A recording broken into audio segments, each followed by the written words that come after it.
I'm joined now by Steve Heapy, the CEO of Jet2.com and Jet2 Holidays. Steve's just been a keynote speaker in our View from the Top panel at the Sustainability Summit. Steve, a couple of things you said there was that this issue is just full of hypocrisy, and I guess that's something we've got to eradicate if we're going to get anywhere. Well, it has. I think everybody on the planet needs to do the bit, but it doesn't work when, for example, you've got the two countries with the largest populations pulling out of the agreement on coal. People want everyone to go green as long as it doesn't affect them in terms of cost or inconvenience, and the airline industry is very keen to do their bit, but what can't happen is that we carry a disproportionate amount of the burden because it's seen as the bad industry. Every industry, every government, every person on the planet has to do their bit. Yeah, and you were saying also that you felt that governments need to do a lot more in terms of the development of alternative fuels.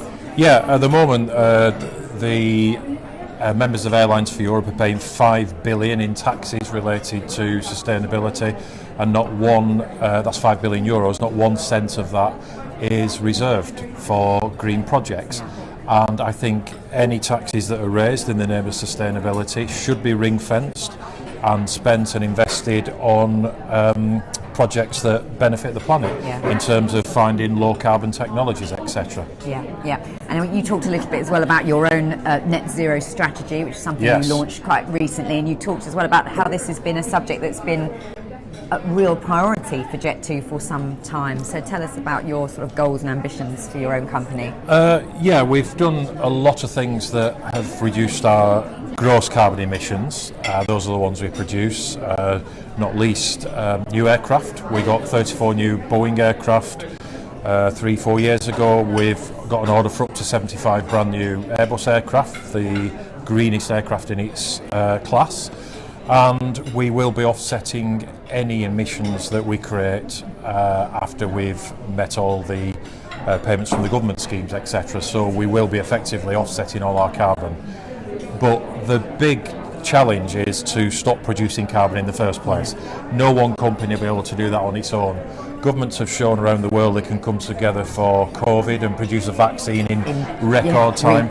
Surely governments around the world can pool their knowledge, expertise, and find alternative methods of propulsion. And not make aviation the whipping boy, I think was the quote you said there.